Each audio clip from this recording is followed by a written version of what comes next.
안녕하세요. 모터타임즈 구기선 기자입니다. 저는 지금 2018 부산 국제모터쇼가 열리고 있는 엑스포에 나와 있는데요.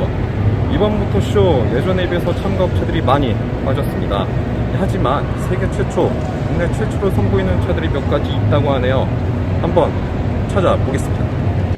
우리나라에서 가장 많은 자동차를 다루고 있는 현대자동차는 그랜드마스터 컨셉트를 세계 최초로 공개했습니다. 그랜드마스터는 새 대형 SUV를 엿볼 수 있는 1대1 목업 모델인데요. SUV 특유의 강인한 이미지의 디자인이 특징입니다. 오는 11월 베라크루즈의 후속으로 다시 찾아볼 수 있을 것 같네요. 현대차는 지난 3월 제네바에서 선보인 르필루즈 컨셉트도 전시했습니다. 역시 내년 시장에 나올 차세대 소나타의 디자인을 미리 볼 수 있는 차종인데요. 현대차의 새 디자인 방향성인 센슈어스 스포티니스를 가장 먼저 채택한 컨셉트카입니다. 비례, 구조, 스타일링, 그리고 기술의 조화를 바탕으로 합니다. 부분 변경을 거친 투싼도 전시했습니다. 캐스케이딩 그릴과 LED 램프를 채택해 인상이 달라졌죠. 실내도 플로팅 타입의 모니터를 설치하면서 분위기가 많이 바뀌었습니다. 이 밖에 벨러스터 N, i30 N, TCR 등도 출품해 관람객들을 사로잡았습니다. 프리미엄 브랜드 제네시스는 올해 3월 뉴욕에서 공개했던 에센시얼 컨셉트를 가져왔습니다. 브랜드 디자인 철학인 동적인 우아함을 재해석한 2+2 시트 구성의 전기 스포츠 쿠페입니다. 차체는 탄소 섬유 소재를 활용해 경량화했고 전통적인 GT 디자인을 따릅니다. 4개의 LED로 구성한 쿼드램프와 오각형 프레임에서 제네시스의 새 디자인 정체성을 느낄 수 있습니다. 실내는 수작업을 통한 커스텀 테일러드 방식으로 꾸며서 고급스러움을 높였죠. 기아차는 니로 EV를 전시관 메인에 올려놨습니다. 1회 충전 후 최대 380km 이상을 달릴 수 있는 배터리 용량과 여유로운 실내, 여러 편의 안전 품목을 확보했습니다. 특히 다이얼 타입 변속 노브를 채택해 사용성을 향상시켰죠. 모터쇼 전야제를 통해 분위기를 달궜던 쉐보레는 중형 SUV 이쿼넉스를 출시했습니다. 이쿼넉스는 지난해 미국에서 29만 대가 판매된 쉐보레의 주력 SUV인데요. 파워트레인은 1.6L 에코텍 디젤 엔진과 6단 자동 변속기의 조합입니다. 엔진은 최고 136마력, 최대 32.6kgm를 낼 수 있고 연료 효율은 리터당 13.3km를 인증받았습니다. 셰시는 렉타입 전자식 속도 감응 파워 스티어링을 기본 적용하고 전자식 AWD 시스템을 부를 수 있습니다. 가격은 2,987만원에서 3,892만원까지 책정했습니다. 이 밖에 이쿼넉스보다 살짝 큰 트래버스와 소형 픽업인 콜로라도 같은 국내엔 생소한 SUV 라인업도 전시해서 관람객들의 반응을 살폈습니다.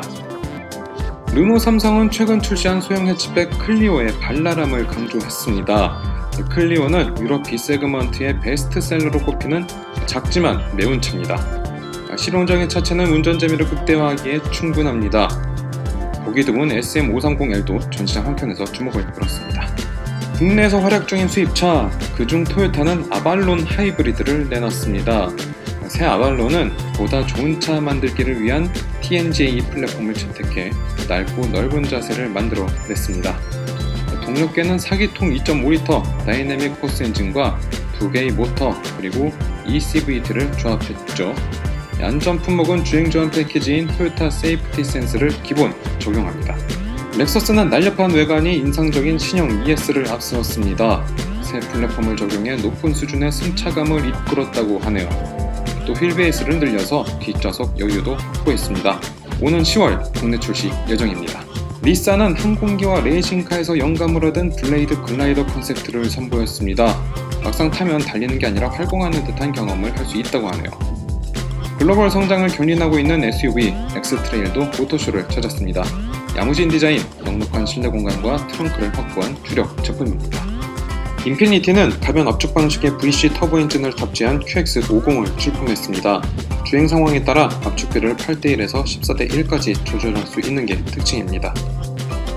아우디는 레벨3의 부분 자율주행이 가능한 신형 A8을 선보였습니다. 새로운 디자인 언어, 사용자 경험을 강조한 터치스크린, 그리고 전기 주행 시스템으로 미래 고급 세단을 제시했죠.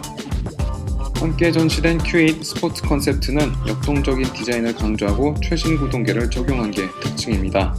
6기통 3.0L TFSI 가솔린 엔진은 마일드 하이브리드 시스템을 통해 최고 449마력과 최대 72.4kgm를 낼 수 있습니다. 아우디는 TT RS 등의 고성능 라인업을 소개하는가 하면 소형 Q2, 중형 Q5의 SUV 라인업도 전시했습니다. 아우디의 친환경 전략을 보여주는 H-Tron Quattro 컨셉트도 볼 수 있죠. 이 차는 수소연료 전지 시스템을 탑재했습니다. 레벨 4 자율주행이 가능한 쿠페형 SUV 콘셉트 1레인도 출품했습니다. 차세대 중앙 운전자 보조 컨트롤러를 활용해 시속 60에서 130km의 고속도로 파일럿을 쓸 수 있는 것이 특징입니다. 오토쇼 하면 BMW 빼놓을 수 없죠. 플러그인 하이브리드 i8의 로드스터 버전을 내놨습니다. 배출가스를 최소화한 조용한 스포츠카라는 신개념을 제시했습니다. 서프트톱은 시속 50km 이하의 속도로 주행할 때에도 15초 만에 여닫을 수 있습니다. 역동적인 디자인이 인상적인 G4 컨셉트도 관람객을 맞았습니다. 긴 휠베이스를 바탕으로 유연하게 뻗은 실루엣과 간결한 후면 디자인은 클래식한 로드스터 디자인을 계승합니다. 전반적인 형태는 공개를 앞둔 양산형과 크게 다르지 않을 것 같네요.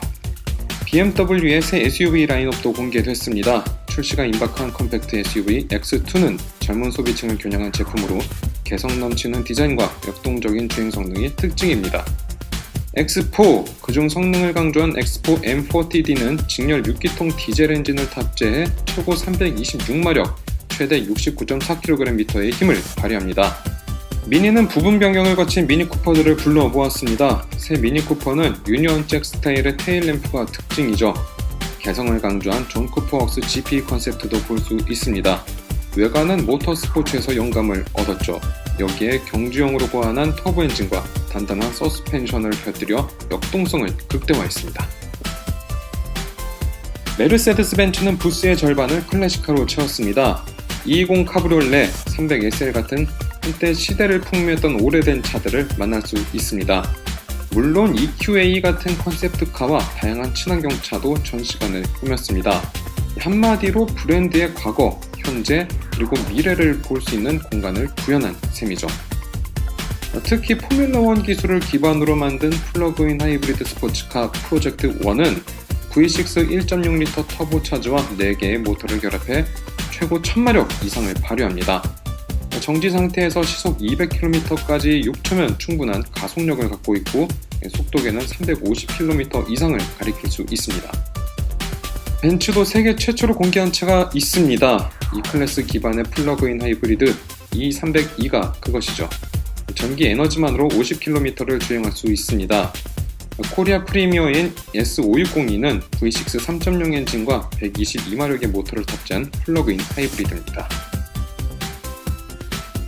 일렉트리피케이션, 즉 전장화를 주제로 모터쇼에 참가한 제규어는 아이페이스 E-트로피 레이싱카를 아시아 프리미어로 선보였습니다.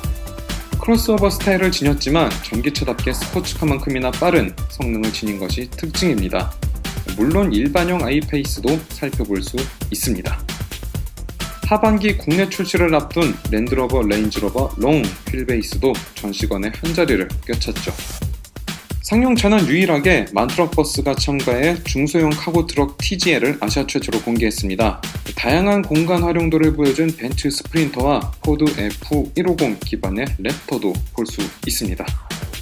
자, 6월에 해운대를 달군 주요 전시차는 여기까지입니다.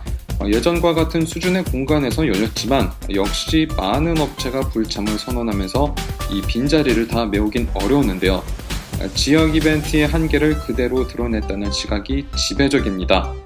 하지만 평소 보기 힘든 차들을 한눈에 볼 수 있는 게 바로 모터쇼의 매력이 아닐까요? 이번 부산 모터쇼는 오는 17일까지 열립니다. 감사합니다.